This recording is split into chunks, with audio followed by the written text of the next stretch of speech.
G'day folks, welcome to another episode of Dirtfood, our vegetable garden diary.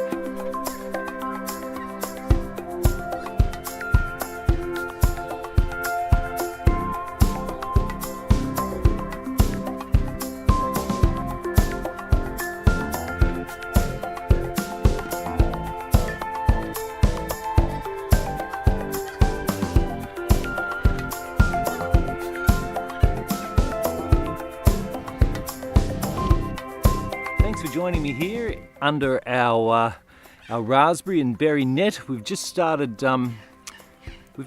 picking berries. Actually,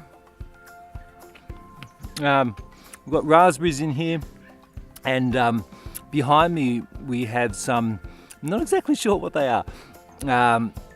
They're a derivative of boysenberry. They might be youngberry or marionberry. Not entirely sure, and they ripen quite early. Which means here we are now at the beginning of December.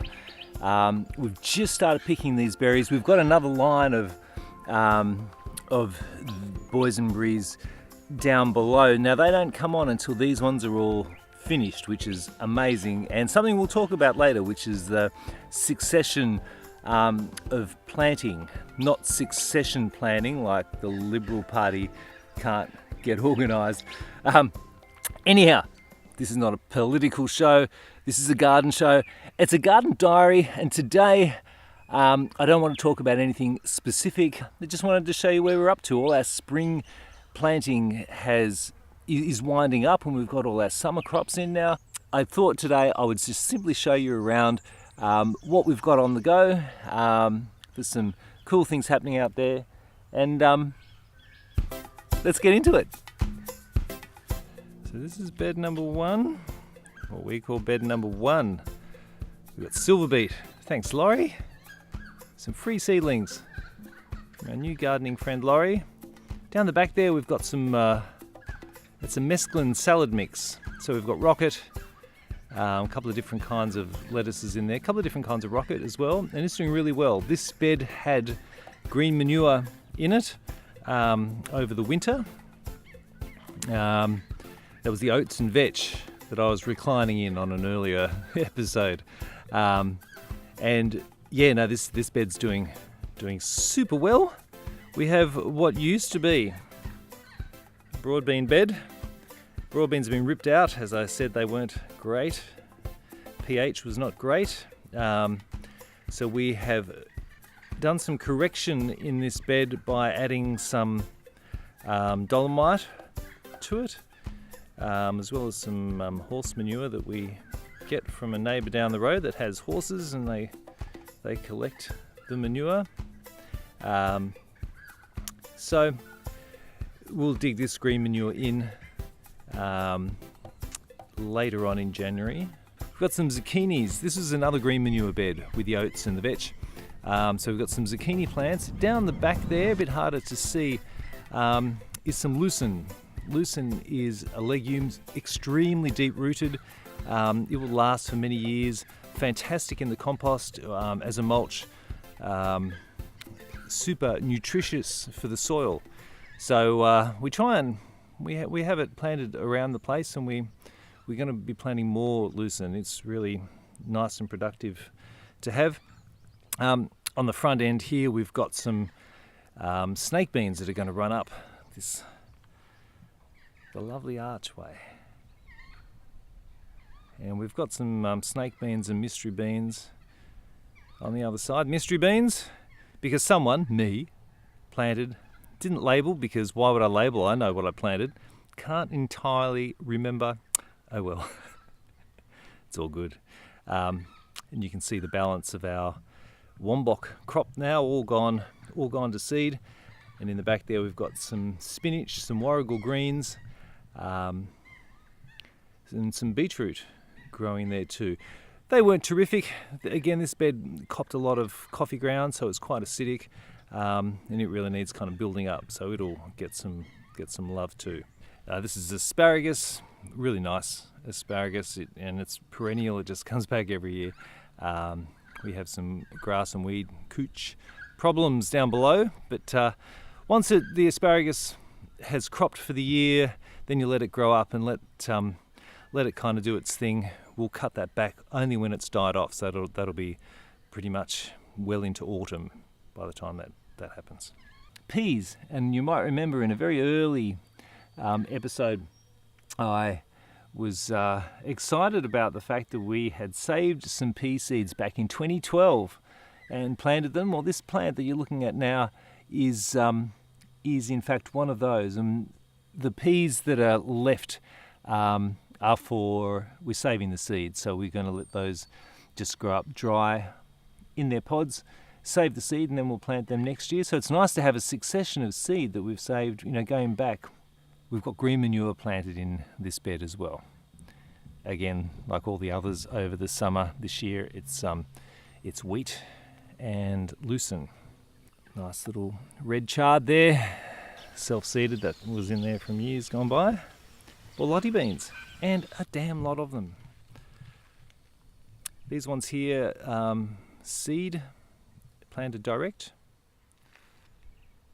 and the ones on this side were seedlings that we planted out. Down the end of this bed is some basil, and we would grow a lot of basil, and we have to supply the cafe with upwards of 20 bunches of basil a week, and we would be picking it every morning. This is just for us. All right, and here we have some corn. They're the old broad bean stems, just acting as a bit of a mulch down the path in the middle. Corn, planted in 2 plantings to give us some succession. Corn's always planted in blocks, so you try and keep them close together. We've got corn on this upper side as well. Planted, I guess, 3 weeks apart. Don't mix your varieties of corn.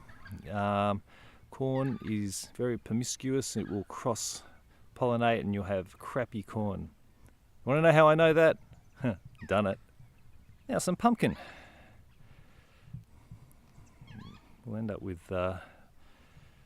probably 4 or 5 pumpkins here, and they'll of course spread far and wide, but below them is just some green manure, so that's not going to be a problem for the pumpkin, and above is corn, so that's all okay. In our tomato structure, this is going to get a veggie net over it to stop fruit fly. You'll see we've got 2 different kinds of cages for our tomatoes. These ones we bought from Bunnings, local hardware store. 3 posts per assembly and held together, so it's a bit of hammering in. It's a little bit of a pain, but it does contain the tomatoes nicely, but not too tight, so that's pretty good. On the other side is more akin to antennas, and those little hoops will raise up as the plant grows and also holds them in. As we come through, we've got some potentially ordinary looking chilies and capsicums down here. We'll see how they end up. And a big sunflower. And potatoes.